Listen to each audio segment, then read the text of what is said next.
Hello everyone, welcome to my channel teachers talks. कैसे हैं आप लोग? आशा करती हूँ कि आप लोग अच्छे होंगे और अपनी तैयारी में लगे होंगे, चाहे वो जेएसएससी का एग्ज़ाम हो या जेपीएससी का।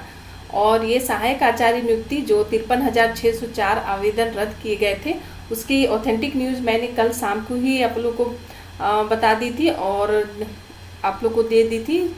और जितने भी आवेदन किए थे सीटेट वाले या दूसरे राज्यों से जुड़े जितने भी आवेदक थे, उनके सारे जो सीटेट कैंडिडेट और दूसरे राज्यों से जुड़े थे उन सभी के आवेदन रद्द कर दिए गए हैं। और अब तो जेटेट वालों के लिए तो एकदम रास्ता साफ हो गया है, क्योंकि अब जो कंपटीशन थी सीटेट और दूसरे राज्यों के कैंडिडेट से, वो कंपटीशन पूरी तरह से झारखंड सरकार और सुप्रीम कोर्ट ने समाप्त कर दी है। तो अब उनकी नियुक्ति तो साफ ही है। और जो भी कैंडिडेट, मुझे लगता है जेटेट के जो भी कैंडिडेट अगर पास मार्क्स भी लाएंगे तो उनकी नियुक्ति हो जाएगी, क्योंकि कंपटीशन तो इसमें सारी की सारी समाप्ति हो गई। और जो कल रिजेक्शन लिस्ट जारी किया गया था उसमें 53,604 आवेदन थे, है ना। यानी कि चलो थोड़ी न्यूज़ दी है उसकी न्यूज़ को सुनते हैं कि पढ़ते हैं कि क्या क्या न्यूज़ में छपी हुई है। और देखो, ये हिंदुस्तान के है जिसमें 53,600, यहाँ से देखो 53,600 आवेदन रद्द कर दिए गए हैं। वहीं पूर्व में रद्द 1,196 अभ्यर्थियों के आवेदन को पूर्व बहाल कर दिया गया है। यानी कि 1,196 अभ्यर्थियों के आवेदन को पूर्व बहाल कर दिया गया, यानी फिर से उसे ले लिया गया है।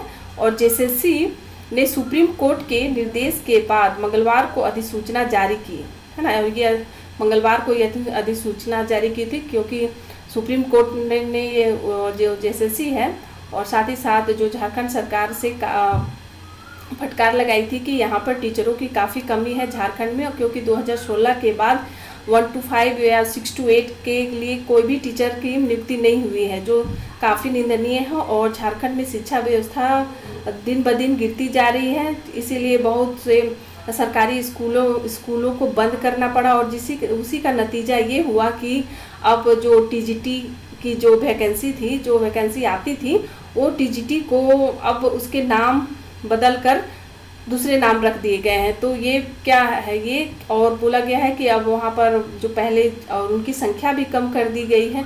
और जो झारखंड सरकार है, उन्होंने अपना तर्क ये दिया कि अब वहाँ पर जो नई स्टूडेंट की संख्या वहाँ पर है, इसीलिए उन स्कूलों को बंद करना पड़ा और उसकी संख्या काफ़ी कम हो गई है। अब टीजीटी के नाम से नहीं जाना जाएगा। तो देखो वही है। और देखो, ये रद्द किए गए आवेदन उन सभी अभ्यर्थियों के हैं जिन्होंने 22 अक्टूबर 2023 के बाद आवेदन किए थे। यानी कि दोबारा जब सीटेट वालों के लिए जो पोर्टल खुला था और फॉर्म भरने के लिए, उसके बाद के ये आवेदन थे। यानी कि सीटेट और जो अदर स्टेट वाले जितने भी स्टूडेंट थे, उनके सारे फॉर्म रद्द कर दिए गए हैं। और जिसकी न्यूज़ मैंने कल ही आपको शाम को दे दी थी। तो please subscribe my channel and like the video.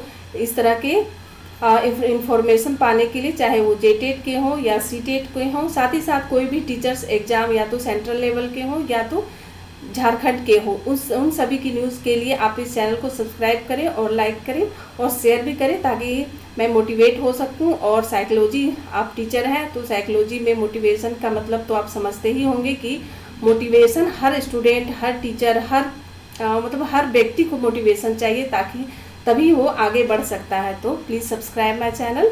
और अगर आपको क्या लगता है कि सीटेट को मान्यता ना देना या अदर स्टेट को मान्यता देना कहाँ तक सही है, तो प्लीज़ कमेंट में ये ज़रूर लिखें अपने विचार कि ये सही हुआ कि गलत हुआ। तो आप कमेंट में ज़रूर लिखना और मैं देखूंगी कि कौन कौन से स्टूडेंट इसके समर्थन में हैं और कौन कौन इसके समर्थन में नहीं है। तो प्लीज़ अपने विचारों को कमेंट बॉक्स में ज़रूर लिखना। और तो आगे देखो, अभी सीटेट और दूसरे राज्यों के टेट पास अभ्यर्थी व राज्य के युवाओं भी ने आवेदन किया था और प्रवेश परीक्षा में भी शामिल हुए थे, क्योंकि जब हाईकोर्ट ने जब निर्देश दे दिया था कि नहीं, ये बहुत दिनों के से, यानी कि बहुत 2016 के बाद अगर जेटेट नहीं हुई है तो इसमें स्टूडेंट की क्या गलती? इसमें तो झारखंड सरकार की गलती है या वहाँ की व्यवस्था की गलती है कि जो हर साल होने वाली जो है एग्ज़ाम उसे आप क्यों नहीं ले रहे हैं? सीटेट सेंट्रल लेवल की एग्ज़ाम जब 2 बार हो सकती है तो क्या जेटेट हो नहीं सकती? तो बस उसी के लिए जो हाईकोर्ट ने फॉर्म भरने और एग्ज़ाम लिखने की अनुमति दी थी, लेकिन पुनः जब सुप्रीम कोर्ट में यह गया तो ये आवेदन को नामंजूर कर दिया गया। और आज देखो उसका नतीजा ये है कि 53,604 जो स्टूडेंट हैं उनकी नियुक्ति को या उनके आवेदन को रद्द कर दिया गया है। और जितने भी सारे स्टूडेंट हैं उनके जो बहुत ही लेंदी प्रोसेस से सहायक आचार्य की जो एग्ज़ाम लिखा गया था, 4 ये जो क्या सेंटर में इसके एग्ज़ाम देने के लिए गए थे स्टूडेंट, तो काफ़ी काफ़ी लेंदी प्रोसेस हुआ था।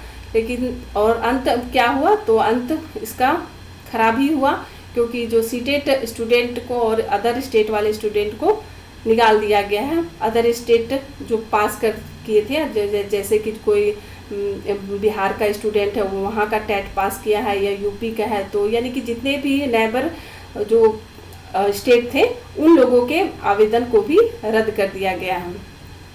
तो ये हुआ। और देखो आवेदन हाईकोर्ट के आदेश के बाद आवेदन किए गए थे, जो वही मैं बताई वही उसी को दिया गया है पेपर में। और वही 22 अक्टूबर 2023 से के पूर्व और उसके बाद आवेदन करने वाले 1196 अभ्यर्थियों के आवेदन पहले से रद्द कर दिए गए हैं, है ना।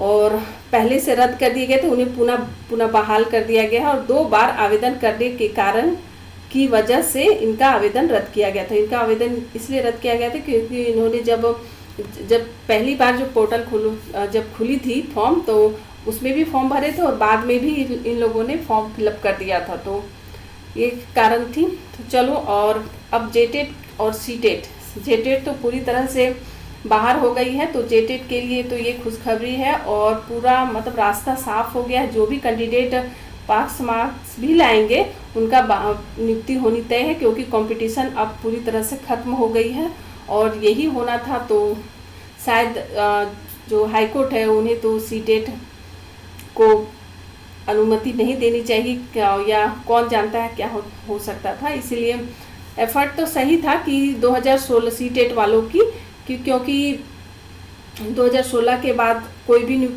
जो जेटेट नहीं हुई थी, तो ये तो उन लोगों की एक क्या अधिकार थी कि अब वो सीटेट वाले फॉर्म भरे और एग्ज़ाम भी दे, क्योंकि सीटेट एक सेंट्रल लेवल की है और उससे ऊपर तो कुछ भी नहीं है। फिर भी कोई बात नहीं, जो झारखंड सरकार की भी अपनी एक अधिकार है और सेंट्रल लेवल पर भी जो सरकार है उनके भी अपने अधिकार, उनके भी अधिकार की सीमा है। तो उस अनुसार से सभी ने अपने फैसले लिए और जो न्यायालय हमारे जो अधिकार क्षेत्र में आते हैं उनके भी अपने अपने जो विचार है और अपने जो सोचने का नज़रिया है वो अपने अनुसार सारे अपने निर्देश दिए। और ये हुआ कि क्या लास्ट ये हुआ कि सीटेट और जो अदर जो दूसरे राज्यों में से जो टेट पास किए थे उन लोगों के आवेदन को रद्द कर दिया गया। तो उन लोगों के लिए बहुत बड़ी खुशखबरी है जिन्होंने जेटेट क्वालिफाई किया था, या तो 2016 या 2000 उससे पहले के टेट जिन्होंने भी क्वालिफाई किया था, उन लोगों के लिए खुशखबरी है कि अब उनकी जल्द ही नियुक्ति हो जाएगी और वे टीचर के लिए बहाल हो जाएंगे। उन लोगों के लिए भी तो बहुत इतने दिनों के बाद, इतने इंतज़ार के बाद ये मौका आया है, तो उन लोगों के लिए भी कॉन्ग्रेचुलेशन। तो इस वीडियो को लाइक करें और शेयर भी करें ताकि आप लोगों को ये भी पता चले कि जो भी स्टूडेंट जो अभी तुरंत ही बीएड किए हुए हैं या डीएलएड किए हैं या अदर को डीएलएड करके बैठे हुए हैं, तो उन लोगों को भी ये जानकारी होनी चाहिए कि कोई भी वैकेंसी या कोई भी जो आवेदन करते हैं उसके बाद क्या पेच होती है, क्या मुश्किलें फंसती हैं, तो उन सब चीज़ों की जानकारी होनी आवश्यक है। तो please subscribe my channel and share the video and like the video. और अपने विचार को ज़रूर लिखना कि जेटेट वालों जो सीटेट है, सीटेट वालों के साथ ये अच्छा हुआ या बुरा हुआ, कमेंट में ज़रूर लिखना। तो थैंक यू वेरी मच।